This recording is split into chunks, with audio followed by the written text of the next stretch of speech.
Good morning. I want to welcome everybody to the 50th anniversary celebration of African American Studies here on the campus of the University of Iowa. I'm very excited about our day. It's going to be an excellent day. We're going to start off here at the Hilton Garden Inn with our history panel.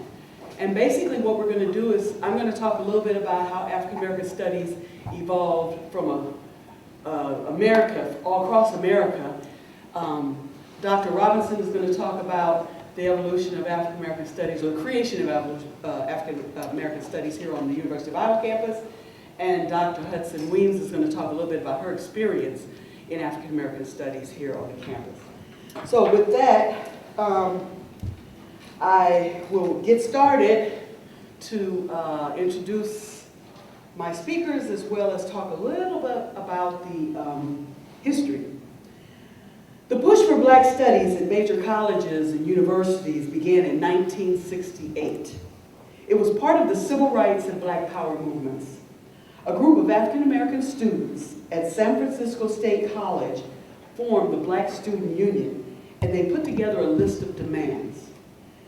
Desegregation had brought African American students onto predominantly white campuses, and based on their frustration and increased socio-political awareness at the top of the list, they decided that the first thing they wanted their campus to do was to create a Black Studies department. They protested, demanding inclusion, and they continued to protest for almost 4 months until the first Department of Black Studies was born on the campus of San Francisco State College. As the movement continued, more than 200 Black Studies, Afro Studies, and African American Studies departments evolved, including our own here at Iowa, which, as I said, Dr. Robinson will talk about in a few minutes. Many of these departments began as support to black students on predominantly white campuses. Carter G. Woodson argued that African Americans spent too much time learning the history of other races because of the false belief that black history was unworthy of study.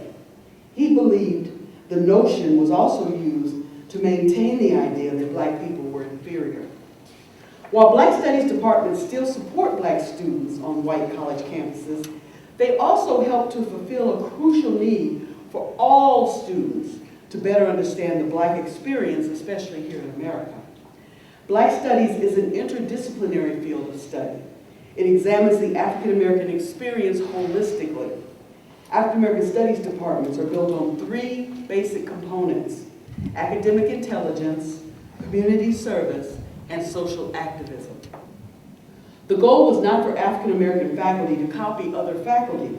Instead, their charge was to construct pride and self-esteem for black culture and to examine the black experience in more depth. They needed to be independent thinkers and problem solvers. In 1984, the Ford Foundation commissioned a survey to examine the status of African American Studies departments and programs on American campuses. They found that those programs and departments should involve not only a welcoming place for black students in post-secondary curriculum, but it should also help to better integrate black faculty into a traditionally white educational system. So what is African American Studies today? It is an academic discipline which seeks to investigate, experience, and interrogate issues of the world from an Afrocentric perspective. The goal is to elevate the field along with African American communities. According to Fabio Rojas, in the 21st century, the discipline is highly visible and well established at some colleges and universities across the country, but in others it is small, limited, and very not well recognized. As an academic discipline, African American Studies is important to the prominence of diversity, equity, and inclusion on campuses across this country. It provides an important lens to discover, acknowledge, and celebrate the beauty and gifts found in black culture. The rationale for Black Studies is that it should expand and impart knowledge through scholarly research, theoretical inquiry, and policy analysis. In other words, using a critical focus, the purpose is to expose shortcomings in society and bring about political and social change. Civil rights leader Charles Hamilton suggested 6 functions for African American studies departments. First, to correct the inadequacies of a predominantly white curriculum. Second, to educate students for useful service to the Black community. Third, to humanize all students, overcome racism, and redefine values. Third, to offer a spirit of cooperation between Blacks and whites, specifically. Fifth, to instill pride and a sense of identity in Black students on white campuses. And 6, to develop new ideologies concerning diversity and nation building.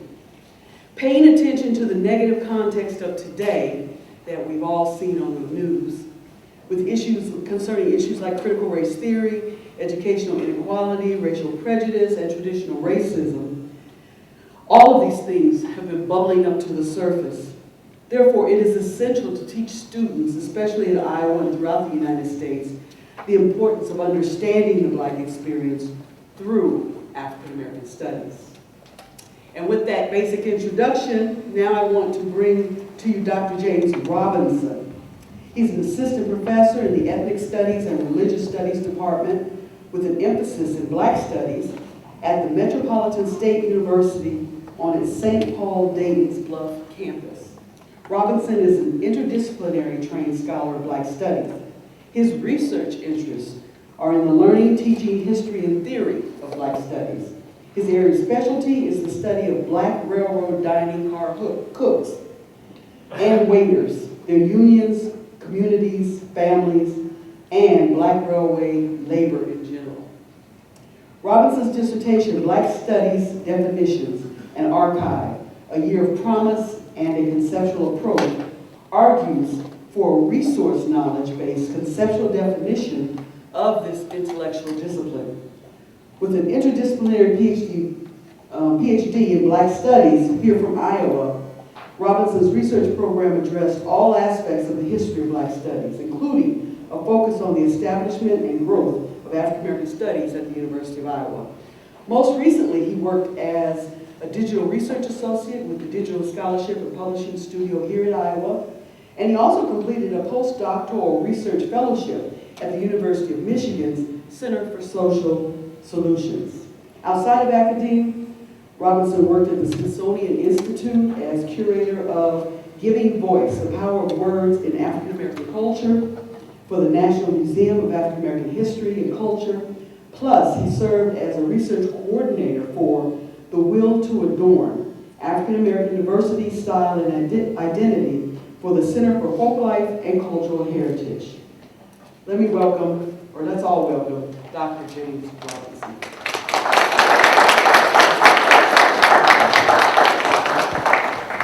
You got it on? On. Got it. Thank you. Thank you, Dr. Greer. I'm honored to be here, to be invited to this panel, to be on a panel with my esteemed colleague, Dr. Denise Berry, who I've known for a couple of decades now, although she didn't remember when we first met. And then, without question, Dr. Hudson Weems, fellow UI alumni, and I can take off my UI hat because I was trying to just represent. That's right. University of Iowa should be honored to have Dr. Hudson Weems here and Dr. Emil Amakar Shabazz from the University of Massachusetts at Amherst. Before I begin, I would like to acknowledge William Holberry, who wrote the first Black Studies PhD at the University of Iowa in 1974. Let me begin with a story. I once had a conversation with Ella Baker, yes, the Ella Baker, so-called mother of SNCC, Black Student Movement.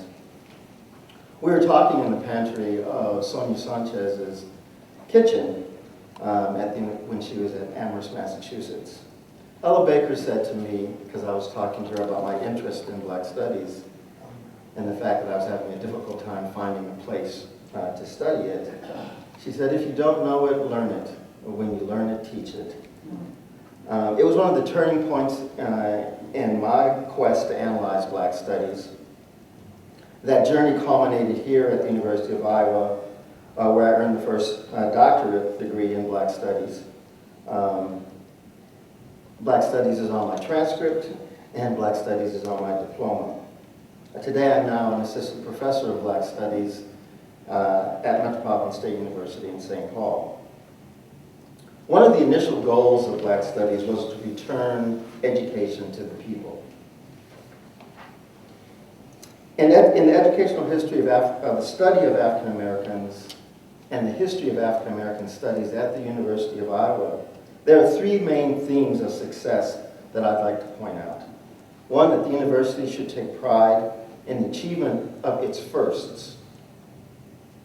The university should take pride in the pipeline and incubator role of the invisible Hawkeye, Negro holders of PhDs. And three, the hidden transcript of Black studies at the University of Iowa. In the first instance, the achievement of the firsts. The first to graduate from the University of Iowa, Alexander G. Clark Jr., and then later his father, Alexander G. Clark. Many people don't recall or remember the famous Lawrence C. Jones and his wife, Grace Morris Allen Jones, both from Iowa, who graduated from the university in 1909 or 1908 and founded the Pineywood School in Mississippi. The Pineywood School still exists today. It's one of the few residential prep schools for African Americans in the country. It also produced the first doctoral dissertation on Negro nationalism in the 1930s, the first graduate thesis on Negro historians in the 1930s. That exemplary trio, Johnson, Catlett, and Walker, Lulu Merle Johnson, the first African-American woman to get a PhD in history, Elizabeth Catlett, the first African-American woman to get a master's degree in fine arts, and one of my heroes, Margaret Walker Alexander, later, who earned both a master's degree in creative arts and a doctorate in English. And then, as Dr. Shabazz mentioned last night, Jewel Prestage, who earned the first PhD in political science for a woman. The second point that I think we should take pride in are the invisible Hawkeyes. The famous pipeline of Negro college professors who earned their doctorate degrees or master's degrees at the University of Iowa, beginning during the long tenure of Dean Carl Seashore between 1925 and up to the 1960s, that was most recently documented in the book Invisible Hawkeyes, African Americans at the University of Iowa during the long civil rights movement, written and edited by former UI professors Lena Hill and Michael Hill. And a disclosure, Michael Hill was the chair of my dissertation committee and doctoral committee. The hidden transcript, the third point, a story. In 1926, at the University of Iowa SROP program, Summer Research Opportunity Program, I made a presentation on Black Studies to the students there. But when I asked the students had they taken a Black Studies course, 9 out of the 27 students raised their hands and said yes. When I asked them had they taken a Black Studies course with the title Black Studies in an academic department with the title Black Studies, none of them raised their hands. This should not surprise or alarm us if we think about it. The Black Studies concept is barely 50 years old. In contrast, say, to the concept of sociology, which took more than 60 years before it was formalized into a university doctoral degree. Or let's say, the term history, which was coined in ancient Greece and did not grant a doctorate in the United States until the mid-late 19th century. So the quest for a Black Studies doctorate at the University of Iowa is on course. The fact to date is most intellectuals who write or opine on Black Studies have not earned a degree in Black Studies in a department of Black Studies. At the initiation of Black Studies in the universities, no professors had taken a course or had a degree in the discipline of Black Studies. It was new. In philosophy, this difference is sometimes referred to as knowledge by description or knowledge by acquaintance. The difference between these two notions could be considered the difference between a public transcript and a hidden transcript. The hidden transcript of Black Studies at Iowa appears in the new so-called history of Black Studies. This new history of Black Studies, written by Abdullah Kalamat, just put on the shelves last week, fails to mention the central role in the formation of Black Studies by the Black Studies program directed by Darwin T. Turner through the Summer Institute at the University of Iowa. Matter of fact, Darwin Turner is mentioned not even in conjunction with the University of Iowa. The notion of the hidden transcript is one I learned to use from Professor Richard Turner here at the university. I was his research assistant, I was a TA for him, and I was a reader for him. Hidden transcript can be better applied to understand the history of Black Studies program within the history of African American studies at the University of Iowa, and arguably at colleges and universities across the United States for the last 50 years. In the book Domination and the Arts of Resistance, in Hidden Transcripts, written in 1990, it argues that all subordinate groups employ strategies of resistance that go unnoticed by superordinate groups. We term this as infrapolitics, I-N-F-R-A-P-O-L-I-T-C. Yes. I'm learning to spell these things out to my students because sometimes they don't even take notes, so you've got to like emphasize the point, right?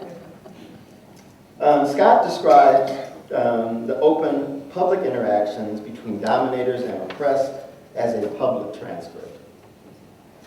The critique of power that goes on offstage as a hidden transcript. Groups under domination, from bonded labor to sexual violence, thus cannot be understood merely by their public actions, which may appear quite acquiescent. In order to study the systems of domination, careful attention is paid to what lies beneath the surface of evident public behavior. In public, those who are oppressed often accept their domination, but they always question their domination off stage. On the event of publicization of this hidden transcript, oppressed classes openly assume their speech and become conscious of its common status. They gain agency. So let me introduce you, my audience, to a new fact. This fact is not written about and has not been found in any of the previous histories of Black Studies. That is Martha Biondi's book, Fabio Rojas's book, Ibrahim Rajah's book, or the latest book by Abdullah Kalamat.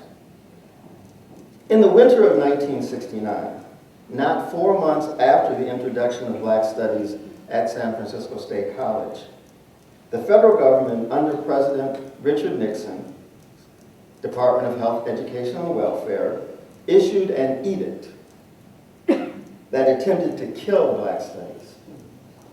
In January, the Department of Education sent out this edict to all colleges and universities in the United States who were receiving federal funds that their funds would be cut off if they started certain kinds of Black Studies programs.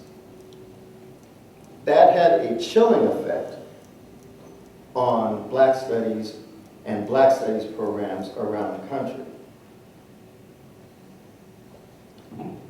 What was the response? In many ways, administrators in particular at colleges and universities abandoned the Black studies name and switched to Afro-American studies.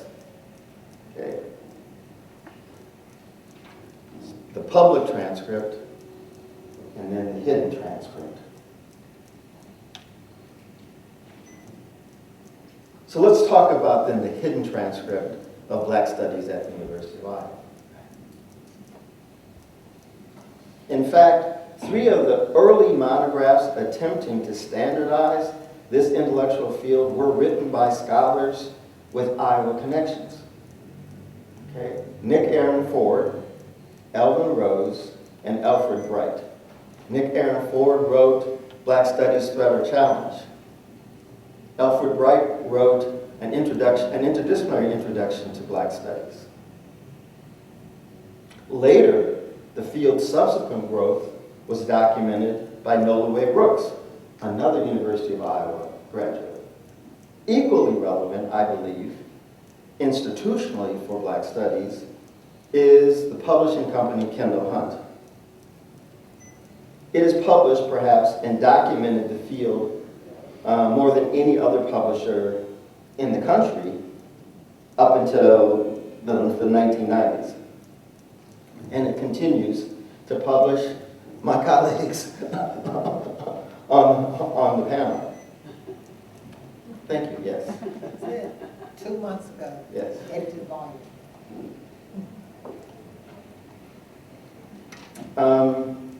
So what is distinctive about Black Studies at Iowa? I believe it's its dynamic core Black Studies program, regardless of its official transcript in contemporary history. Again, to understand Black Studies at Iowa is to recognize the institutions and organizations built by graduates of the University of Iowa. In 1968, famed Iowa alumni Margaret Walker founded one of the longest-standing institutes of Black Studies in the United States at Jackson State College in Mississippi. It was called the Institute for the Study of the History and Life and Culture of Black People. Today it's known as the Margaret Walker Alexander Center. The Institute for the Study of the History and Life and Culture of Black People was also famous for its 1971 National Evaluation Conference on Black Studies. And perhaps more famous, in my opinion, for its famous Phyllis Wheatley Symposium in 1973. A symposium for Black women writers. It was at that symposium where Alice Walker first introduced her notion of womanism. That was published some years later in Ms. and then in Search for a Mother's Garden. And if you ever, there is actually a new master's thesis on the Institute that I just came across. One of the things about that symposium were the number of Black women writers, famous Black women writers. They weren't famous at that time, but since became very famous.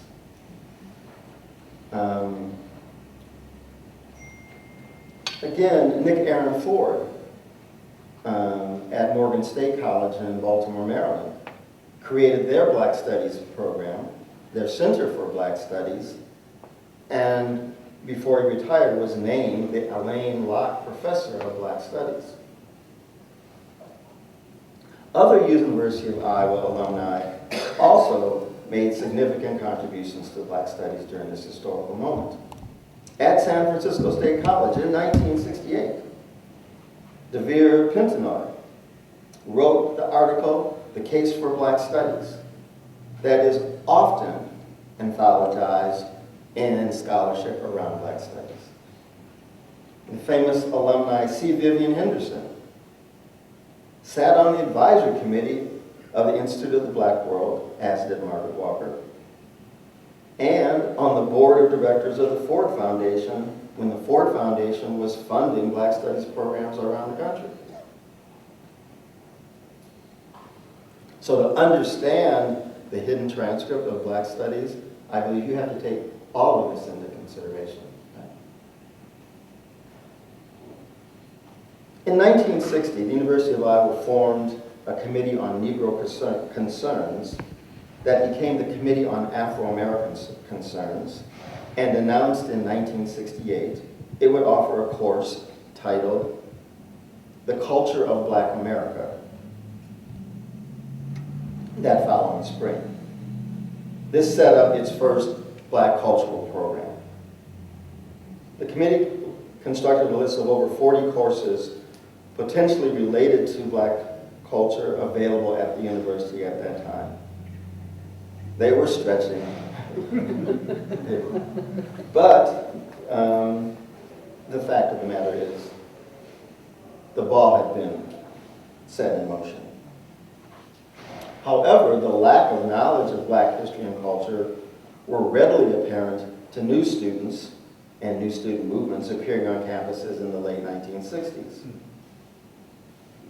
Ironically, Professor Robert A. Corrigan recognized the higher educational institutions in America were suffering from 300 years of neglect of this subject. Robert Corrigan was a white Anglo-Saxon young professor in Iowa's Department of American Civilization. I spoke to Dr. Corrigan when I was working on my dissertation. He recently retired, ironically, after 25 years as the president of San Francisco State University. Okay. Coming full circle in some ways. Corrigan responded to the changing times and wrote a proposal to the National Endowment for the Humanities and the Ford Foundation for the university to host a summer workshop on teaching Negro history and culture. Corrigan believed that Afro-American studies would be for white students and Black studies would be directed to Black students, and that it would take some time to implement a degree-granting program in Black studies at the University of Iowa. Along came Darwin T. Turner to redirect Corrigan's assumptions. By the time Darwin T. Turner arrived at the University of Iowa, he was already recognized as a child prodigy. He had made national news as a 7-year-old. He graduated from high school at 13, from the University of Cincinnati at 16. He was a Phi Beta Kappa, got his PhD from the University of Chicago at the age of 25, had served as the chair of the English department at Florida A&M, North Carolina A&T State University, where, new fact, has not been publicly acknowledged yet, he was the ghostwriter for the newsletter supporting the student sit-ins, okay, in Greensboro in 1960. He was also the director of their Center for African and Afro-American Studies, as well as dean of the graduate school. Became a professor, full professor at the University of Michigan by the age of 40. And a few years before he arrived at the University of Iowa, matter of fact, in the summer of 1968, Darwin Turner presented a talk to the Aspen Institute's Black Studies Seminar. This talk was later published as A Black Teacher's Thoughts on Black Studies, and it gives Turner's interpretation of the idea of Black Studies and hints at approaches in Black Studies programs that are required to produce a state-of-the-art intellectual work in this new field. Turner suggests,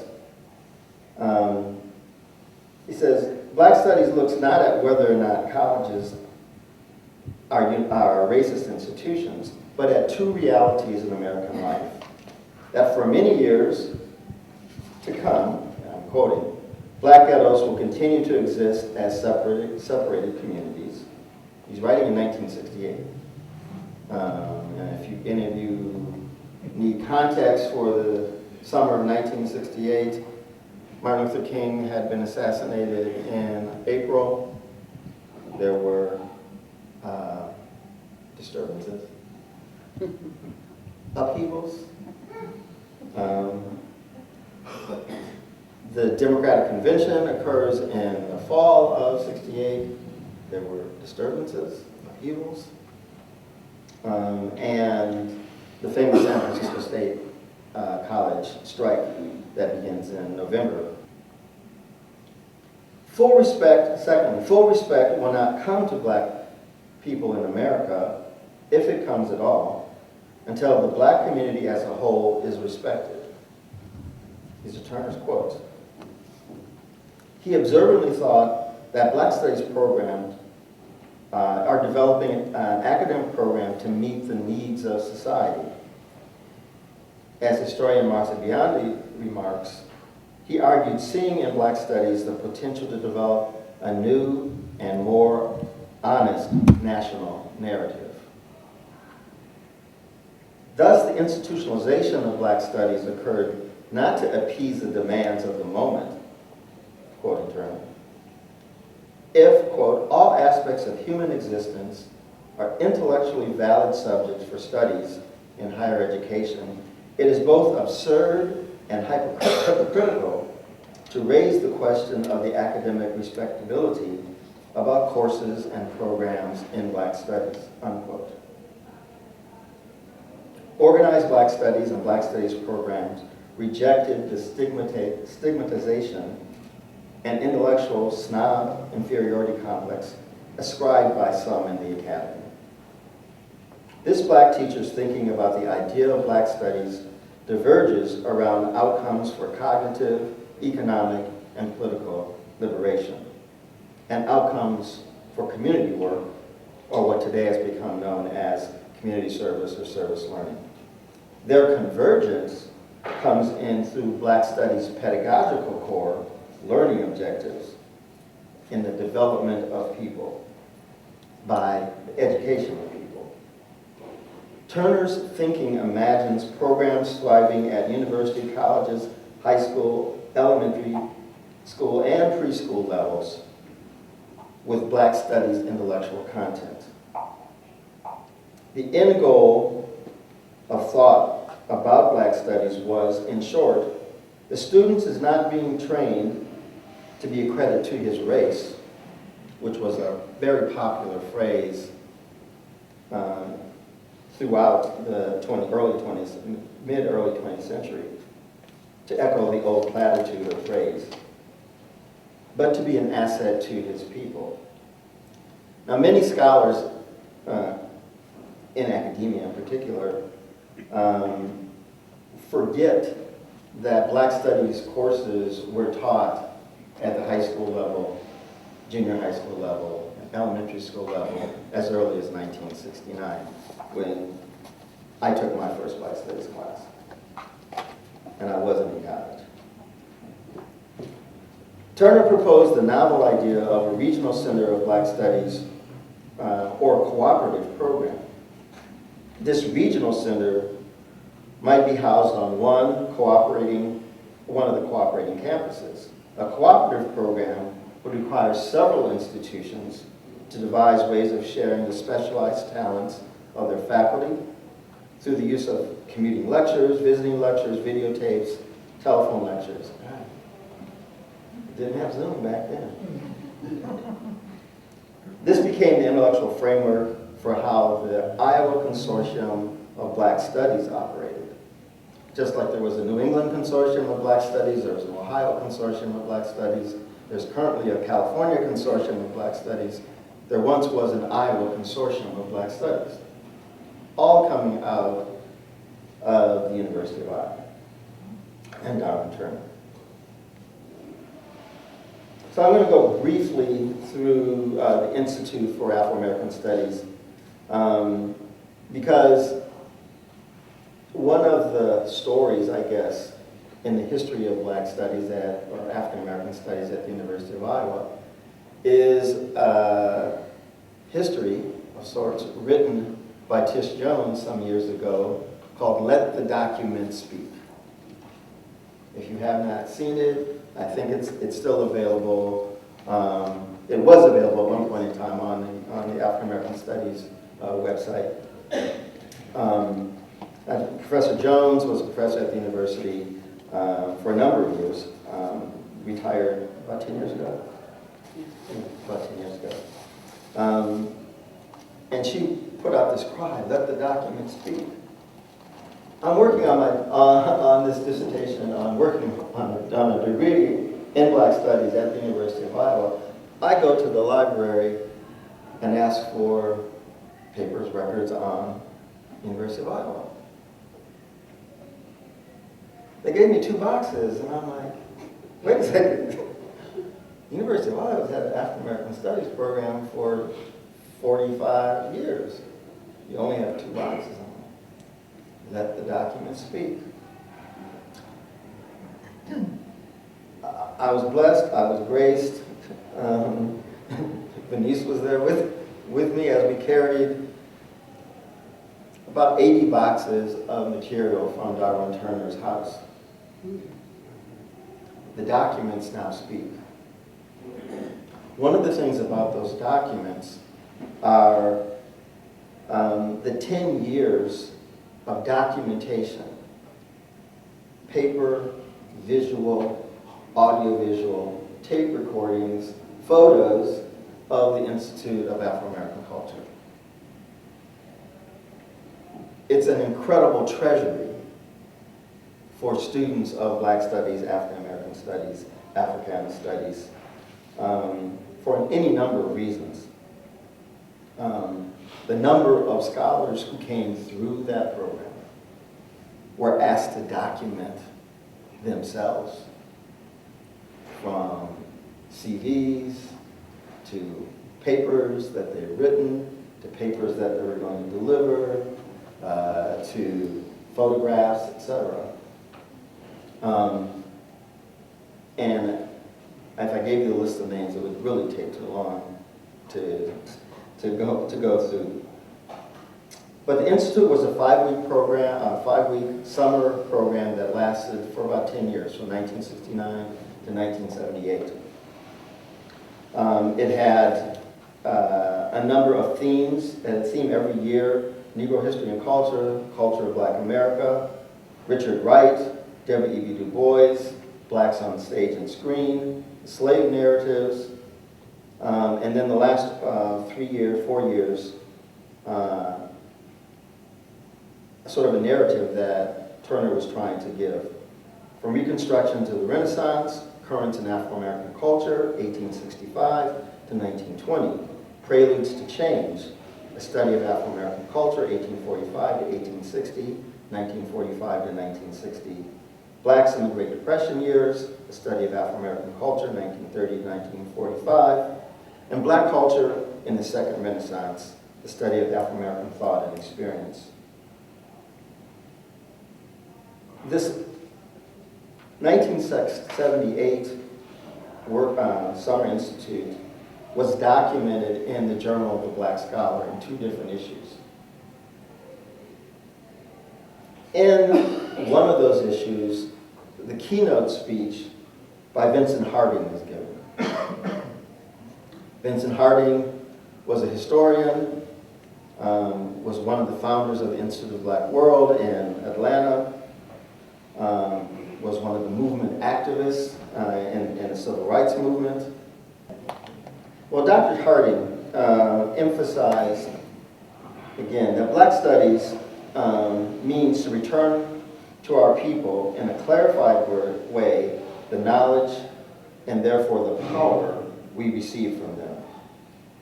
He spoke about this as a dialectic. The symbolic meaning returning Black Studies knowledge is power to the people is more evidence of this working hypothesis that I have. The 1978 workshop coincides with the 10th year anniversary of Black Studies in the Academy. Again, I mentioned the Iowa Consortium of Black Studies. So in closing, I'd just like to reemphasize that the Darwin T Turner papers at the University Archives and Special Collection, in my opinion, makes Iowa a center for Black Studies. Because it houses this deep intellectual tradition of Black studies, Hidden Transcript, in the history of African American studies at Iowa and throughout the nation. I conclude from my research that what began in this contemporary phase, by contemporary phase, I mean the last 75 years, with institution-wide support for curriculum, research, and teaching in Black culture, is the long-delayed planning and implementation of an independent degree granting program in Black studies. Let me end with a quote by Vincent Harding while at the University of Iowa. He says, "A final word about Black studies must be spoken. That word is really in the form first of a question. If the power of Black people's struggle and Black people's history is in great part accounts for our very presence at this university, Iowa, and in all other places like this, then what is our responsibility to Black people, to our struggle, and to our history?"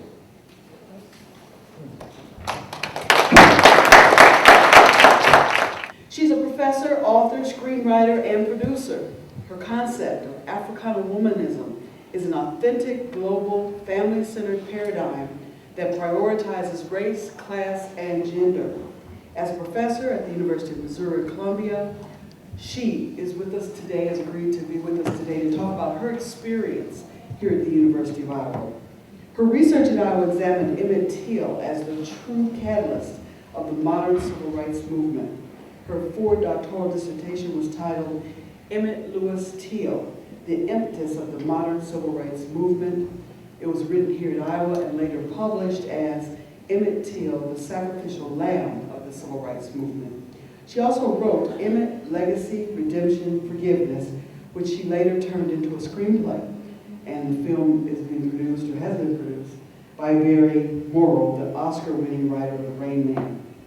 She recently revised her classic, Africana Womanism, Reclaiming Ourselves, and she also completed Contemporary African American Theory and Thought, along with another text, Africana Womanism, Literary Theory. And with that, I'm going to turn it over to Dr. Clenora Hudson. It's been, as I said, decades since I was last here, but I don't care. This is still my home. I love Iowa. I was here for 3 years in the doctoral program, and it was a blast. Particularly, I remember going, after 1 year of being here, at the end of that first semester, taking a trip to Mississippi. I'm from Memphis, by the way. I'd gone home for Christmas at the end of that first semester. While there, I had my father-in-law, who is considered the photojournalist, Ernest Withers Sr., who documented, we got all these iconic photos, over 1 million that belongs to the Withers collection in Memphis. But he is the one who took me down to Mississippi initially for a visit, where Emmett was lynched in Money, Mississippi. So I said, yeah, that's it. That's gonna be the topic, instead of what we thought was gonna be the topic. When I turned in my paperwork, my application or whatever, for the Ford Foundation Fellowship, I was going to continue what I was already in too. My very, very good friend, and I'll take a moment for him, Wilfred D. Samuels, finished his PhD here before I did. And we met as NEH fellows at Penn, University of Penn, a few years before, and we were extended an invitation to co-author the first book on Toni Morrison. I mean, is that a blast? I didn't have any books out. I have 14 now, but I had no books out. And I'm like, wow, I get a chance to write the first book that I've ever published, and it's going to be on Toni Morrison, in English, in literature. She's an icon in every field, of course. That's by its very nature. That's why I love having gotten a degree in African American Studies here, because I can be a historian, and that's what the committee asked me, Clenora, are you going to be a historian now? I said, no, I'm still in English. We have chair of English department on my committee, so yeah, I'm still in English. I said, but yeah, I'm what you call a revisionist. I revise history and I make it accurate, because it's not accurate. I said, so I'm here trying to defend this dissertation, a proposal, and I said, I changed my mind. I'm not going to do Toni Morrison, Black women writers, for my dissertation. I'm going to change it to Emmett Till as the catalyst of the civil rights movement. Yep. They said, Clenora, how are you going to do that now? All of the historians have agreed that the inception of the civil rights movement was Rosa Parks' refusal to relinquish her bus seat in Montgomery, Alabama, December 1, 1955. I said, well, check it out. That happened 3 months and 3 days after Emmett Till. Emmett Till was August 28th of that year, 1955. I said, so that doesn't make sense, because people had already internationally begun speaking out against this abomination.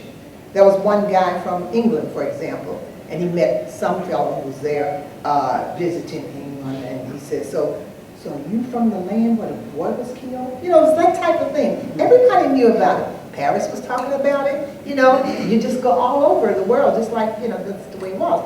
And so he said, but that's going to be very difficult, Lenore. So then that's when one of the other guys said, I think he was a chair here, English one. He said, well, that was Rayburn. I think he's retired now.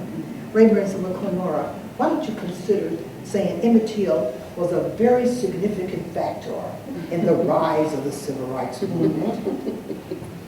I said, he said, would that work? I said, no. He said, why not? I said, because he was far more than a very significant factor in the rise of the civil rights movement. He was the impetus. He said, oh my God, what happens if you can't defend a dissertation? I said, simple. I don't get a PhD. And I'm willing to take that chance. I took that chance. They allowed me that chance. That's why I love you so much. They allowed me that chance. Oh, I was going to pack up and leave. Don't do that. But it was just really great, because after we did that, and it was successful, within a year, which was, I was going to a dissertation fellowship. Ford gives a pre-doc and then gives a dissertation fellowship. You get a little more money, so I was happy to get that. So they contacted me and said, we want you to do, obviously, a panel on being a successful doctoral student, okay? But we also want you to do the opening plenary at the National Ford Foundation Conference. I'm like, wow, are you serious? I don't have a doctorate yet. All of your plenary speakers have always been postdocs. I'm a pre-doc. They said, and you're also a Ford legend. I said, wow. Well, you know I had a ball. I did that dissertation. I did a slide presentation of Emmett as catalyst for the movement. It was gorgeous. But let me tell you, when I got through with that, I came back to Iowa City. I was on cloud nine. I did it. The opening plenary the same day that Condoleezza Rice did the afternoon plenary. Now, I used to say that with pride, but she just blew it last week. I'm sorry. I'm not proud anymore. Well, I mean, she's on the wrong side right now. You know, she's trying to hide history. Yeah, and I'm sure that Shabazz understands what I'm talking about. I love W.B. Du Bois. We know this. W.B. Du Bois talks about true cultural diversity, not just diversity. Because some people, when they talk about diversity, they only talk about assimilation. I'm not an assimilationist. Okay, so and then they don't want history to come out. Well, I believe in Sankofa. Sankofa is that you look back and you learn the lessons of the past in order to avoid repeating them. Who wants? I mean, is this the house of redundancy? Amen. We don't need to keep going over and over and over this stuff. You know, we need to go beyond it, get beyond it. And so that's why I like you know, the whole thing. So I said, no. I said we're going to have to do something better. We're going to have to do something better. We got to be cultural. You know, diversity pushers. We got to help Condoleezza Rice understand that she can't cover up and just live and move forward. And I hear people saying, I don't want to go through the past, I just want to move forward. How are you going to do that? You got to know the past to move forward. And that's the whole thing with Emmett Till. And that's why I love what happened when I met the man who represented the murderers. God. I didn't want to meet him. I flew to Mississippi, to Memphis, of course, And Al Chambers, Attorney Chambers, won the Ayers versus Porter's case. A very good friend of mine. He's a Mississippian. And Al said, Clenora, we went to the courthouse and I got paper. Well, first of all, when we arrived in Mississippi, there's a big sign that says, a good place to raise a boy. And it snapped in my head. What happens at the lynchings? Raise them up. That's, oh my God, raise a boy, raise them up. I'm thinking about lynchings, right? I said, ain't that a crock? That's a sign that greets you when you get here. I don't like that. So I went to the courthouse and got it, you know. And so then when I finished, the lady was very upset. She says, well, you know, we have 25 pieces of paper here because we don't have any of the proceedings for the trial. I said, why not? She said, well, we have to keep them. I said, okay. She said, and most of these are, you know, half of these at least are the duplicates. You know, we have things like, so, you know, the instructions to the jurors and the subpoenas and things like that. And she said, so what do you want? I said, I'll take them all in my British accent. Duplicates included. We paid for them. And they all said, now we got to go and meet Mr. Whitten. I said, Whitten? Well, that's a different name. You know, everybody's named Whitten. And I said, are you talking about the man who represented the murderers? He said, yes, I don't want to meet him. He said, but you're going to have to, Clenora. He said, it makes all sense. I said, no. I don't want to deal with the primary victims, okay? That's me. He said, listen, you catch more flies with honey than vinegar, girl. I said, that's if you want flies. Okay. So it didn't take him long. You know, he just kept saying, no, we're here. And he's a colleague man, I want you to be because I know that you need to, you know, kind of work this into what you're going to do when you get back to Iowa. I mean, they're helping you because at that time, Iowa gave me also a fellowship. So I was using their money for my summer stuff, you know, research. So I said, okay. So I said, I'll meet him. Well, he ended up being a delightful guy, a gentleman. I could feel that he was a little skeptical because he could tell I was on edge, you know. And so, but we ended up being very close. Because here he was, first of all, acknowledging the crime. I wrote an article that came out last summer for the newspapers in Columbia. They asked me, the editor, if I would do a special thing on racism because it had the Floyd and all that stuff that happened, and then now they were dismantling the statues. And so he said, could you do us an article? I said, yes, it's going to be the civil rights movement then and now. And by it's going to culminate with this whole thing of Emmett Till continuums. I had named my third book on Emmett Till, and I had 4.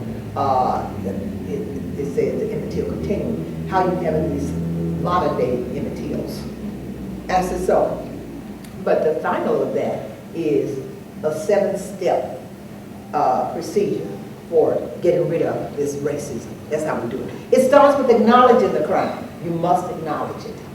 And that's what he did. And secondly, you must be remorseful. Because if you're a human being, you're talking about your fellow human being, and the Constitution talks about it too. Even though they considered us 3/5 human beings, we knew we were full human beings before they signed that Constitution and before the Emancipation Proclamation was signed in 1853. We knew we were human beings, but still, I'm holding the United States to that Constitution.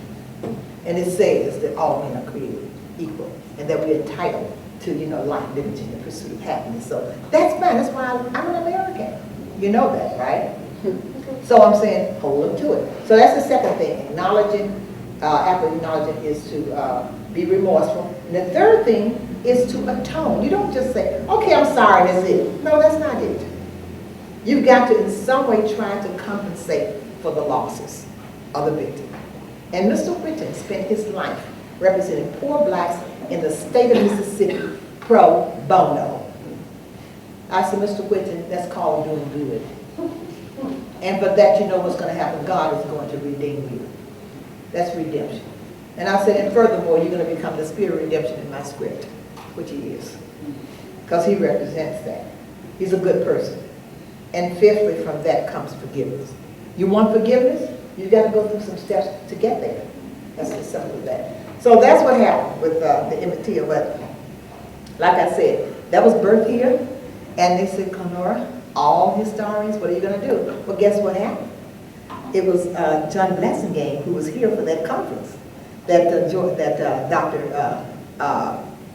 Darwin Turner had. And he sat there in the back, and he was like chilled, you know. But when I got through with my Emmett Till presentation or a redo of what I did in DC, he sat up like this, and he came straight to me.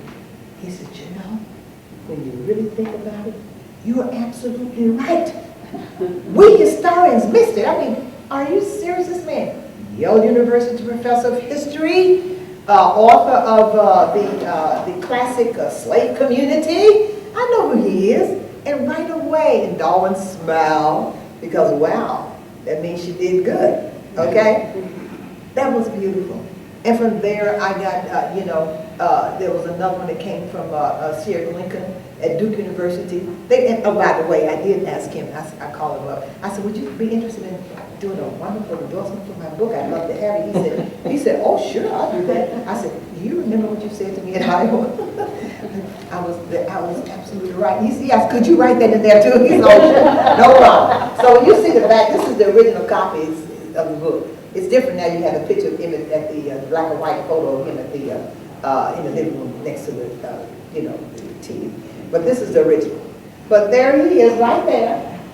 There it is, Yale University, John Blacksonette. I just told you. Then you had you also Sierra Lincoln. There he is. But you know what was really interesting? Sierra Lincoln, I love what he said. He said that I had challenged the most sacred shibboleths of the origins of the civil rights movement. And he said, not everyone will want to agree with what she has to say. I'm telling you, today everybody says, yeah, it's the beginning, as if they thought about it. I thought about it 33 years after Emmett was lynched. But everybody else was kind of afraid to touch it. Even the committee told me, this is the tip of the iceberg.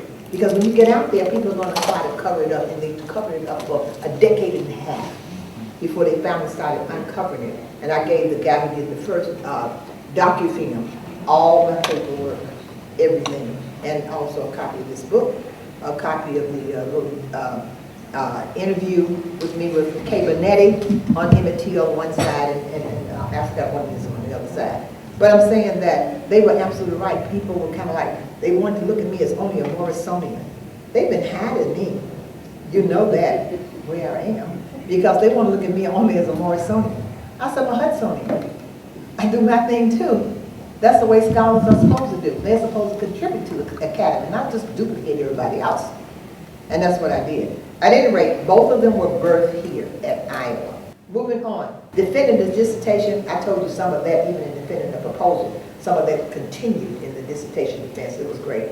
And then one lady said, you know, isn't that disrespecting Rosa Parks? You wouldn't believe how many people said that what I did was wrong.